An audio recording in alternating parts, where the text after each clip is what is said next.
In today's video, we're going to be playing around with the bold foil quill tip and the C adapter in our Cricut Maker. My name is Kelly and let's get clacking. Now, in order to make sure that we are using the foil quill correctly in Cricut Design Space, we just need to make sure that our cut settings are set to pen instead of cut. And that's quite easy to set up in Design Space. So we're going to hop over to Design Space and I'll show you how. When setting up these kinds of things, I like to use something from Cricut Access. So I'm going to go to Images and I'm going to type in Happy Holidays.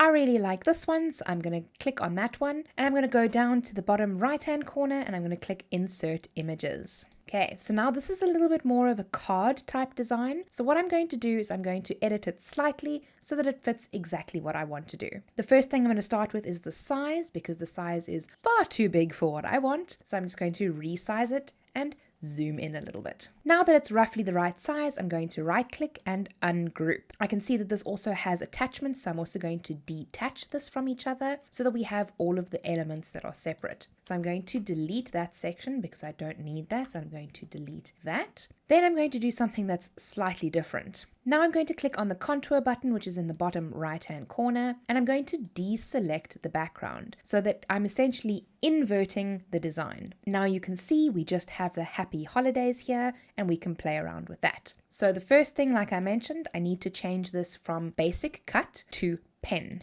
Not foil, because we are not using the Cricut foil tool. We're using a different tool which essentially works with the pen function. I'm going to also change the color and I'm going to make the color red because that is the color of foil that I'm going to be using. Something else that we can also do if we want to make the lines a little bit thicker and have it stand out a little bit more bold is to create an internal offset. So we're going to go up to the offset function at the top, click on that one. And as you can see, it's set to external at the moment. So we want to make sure that we bring that into the inside of the lines. So we're going to put it on the other side of that little line that you'll see in the middle. So you can do this in two ways, either by just dragging it over, or you can actually put a negative on the number side and do it that way. Because I want to work with a very, very small offset, I'm actually going to type this in manually, and I'm going to type this in as 0.1 and see what it's going to look like from there. So 0.1 is not quite what I want, so I'm actually going to make this 0.05 and then click away so that it kind of applies what I've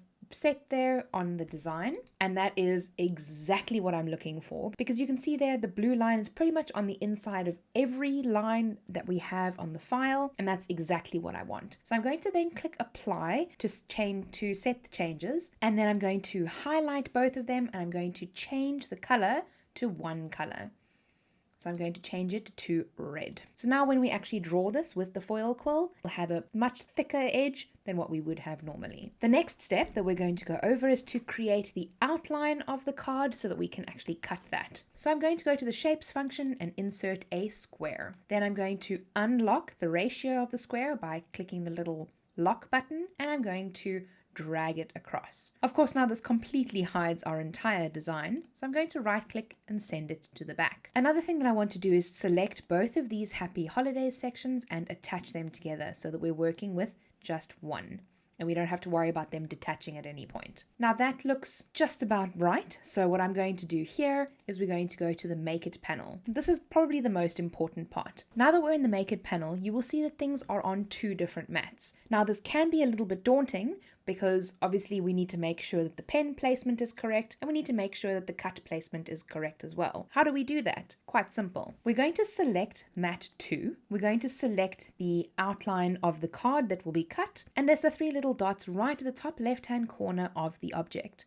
So we're going to click on those and we're going to click Move Object. Now this pops up another screen, and this screen will then show you all of the other mats that you have within your cuts. We're going to select the white one with the red writing because it's the only other mat that we have, and that is where our pen is set. So we're going to click Confirm, and now you'll see that the rectangle has now been, or the card has been moved to the Happy Holidays mat. So now we can actually place everything on the mat so that it'll write with the pen and then cut out what it's written on the same mat. So we can take our Happy Holidays and we can place it exactly where we need on the mat, because of course it needs to be on the right hand side of the card so that when we fold it over, Happy Holidays will be at the front. And from here we don't need to worry about attaching anything or anything like that, because this is what it'll work with. So we can essentially go continue, and start setting up the media on the mat. Before we set up our mat, I'm just going to select the base material so that we can just switch over to there. So we're going to select the medium cardstock, and then it'll obviously tell us to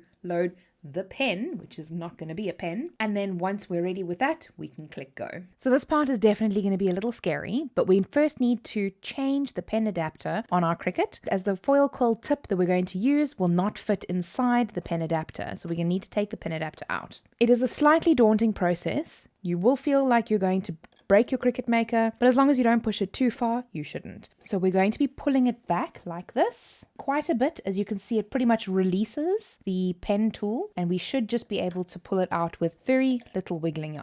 It came out very, very easily, as you could see. So it does come a point where it gets out quite easily, and that's where you'll be able to get that part out. And we'll be putting it back when we're done. So this is what your foil quill will look like without the C adapter. And what we need to do is you take the C adapter, you slide it onto the foil quill, and you just tighten it. Then we're ready to put the C adapter into the pen holder. So we just quite simply open up the pen holder and we place the foil quill inside.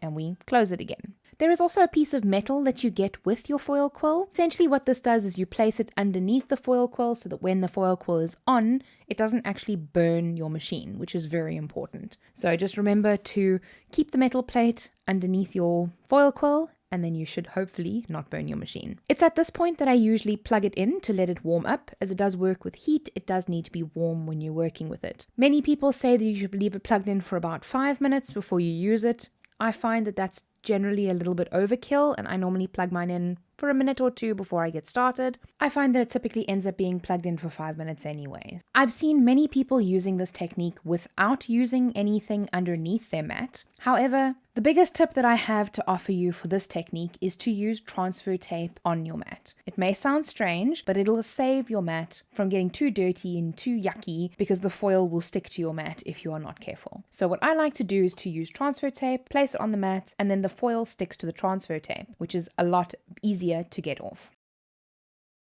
So now we take our transfer tape, sticky side up is very important, and we place it on the edge of the mat. You can go over the mat on the top, but be careful not to go over the mat on the sides because we don't want the rollers getting stuck to the sticky part of the transfer tape. Now that we have the transfer tape down, I'm going to take the piece of paper that we're going to be using the foil quill on and stick that down on the mat too. So I've just cut this piece of cardstock down to an approximate size. We've got about a centimeter or two leeway on either side. So I'm going to place it down onto the mat. And obviously you can use either the textured side or the matte side. I prefer to, in this case, use the matte side or the non-textured side. I do have a little bit of transfer tape sticking up on this side, which is kind of by design because I want the foil to stick to something. So I'm going to take my piece of foil. This is the brand of foil that I'm using for this project. I just don't have this color in the box. It's a nice red color. As you can see, this one's a little bit more copper. It is heat activated foil.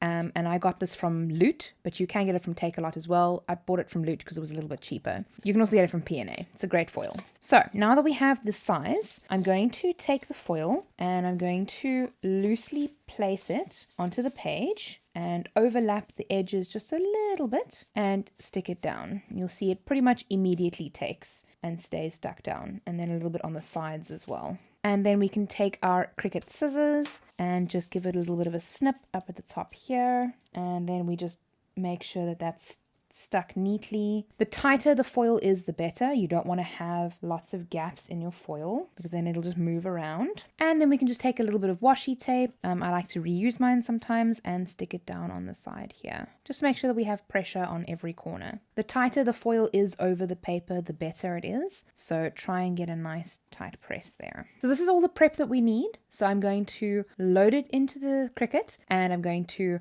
press the Cricut Go button and we're going to watch it foil.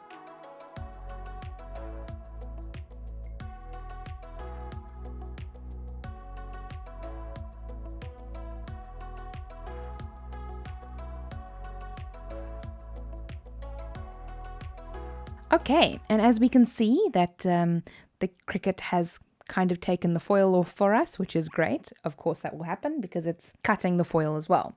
So we're just going to unload. And as you can see, no harm done, because this is going to be thrown away anyway. Okay, so we can take the foil off very gently, so we don't want to rip the paper. And we can see it's done a great job. That'll all just wipe off, so we don't really need to worry about any of that. And the next tip that I have for you is don't pull the paper off.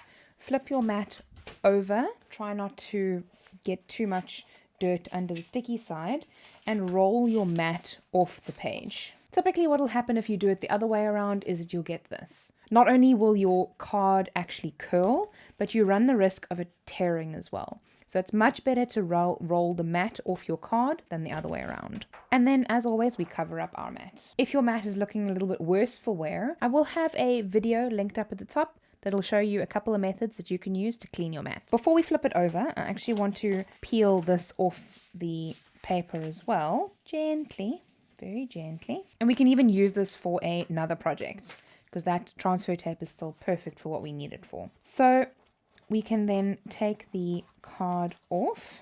I am just going to use my craft knife, as because obviously it pulled up the foil, we might need a little bit of coaxing on this one. All right. And now we can fold it in half. You can also use the Cricut score function if you have a score pen, or if you have something like that, scoring stylus that you can use.